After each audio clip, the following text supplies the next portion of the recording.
Assalamualaikum warahmatullahi wabarakatuh. Perkenalkan, nama saya Erwin Rambe dari Prodi Pendidikan Sejarah dengan NPM 2006005.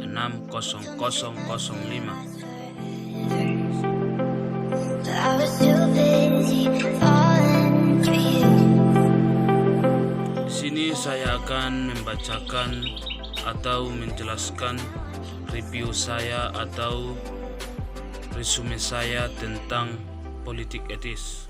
Politik etis adalah kebijakan yang dikeluarkan pemerintah kolonial Hindia Belanda sejak 17 September 1901. Politik etis disebut pula sebagai politik balas budi. Politik etis mengawali sejarah dimulainya era pergerakan nasional di Indonesia sejak pada zaman penjajahan Belanda. Politik etis bermula dari kebijakan tanam paksa. Dalam politik etis atau politik balas budi ini, Belanda membangun sekolah untuk orang Indonesia sebagai kompensasi atau keuntungan yang didapat Belanda selama tanam paksa. Politik etis berusaha meningkatkan pendidikan dan kondisi kehidupan penduduk asli Hindia Belanda. Ini dilakukan dalam 3 kebijakan yang disebut Trias van Deventer, yaitu irigasi, edukasi, dan imigrasi. Irigasi atau pengairan yaitu pembangunan dan prasarana pengairan. Imigrasi yaitu mengajak penduduk untuk transmigrasi. Edukasi yaitu membangun sarana pendidikan dan pengajaran.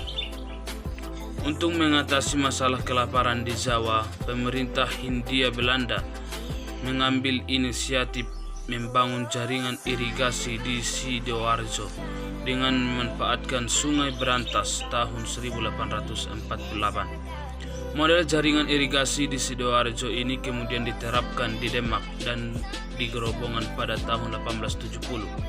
Dengan politik etis mulai muncul kalangan terdidik dari rakyat Indonesia. Mereka inilah yang kemudian menjadikan penggerak kebangkitan nasional yang kemudian menghasilkan kemerdekaan Indonesia.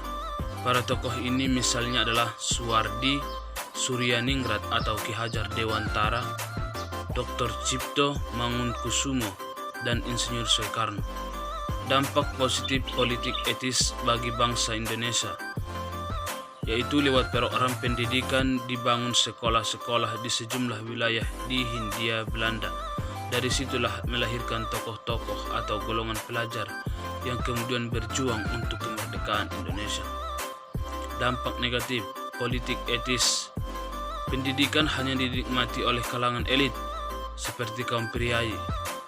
Saluran irigasi kebanyakan hanya untuk perkebunan milik pengusaha Belanda, dan transmigrasi dipaksa untuk bekerja untuk perkebunan milik pengusaha Belanda. Mungkin sampai sini yang dapat saya sampaikan. Assalamualaikum warahmatullahi wabarakatuh.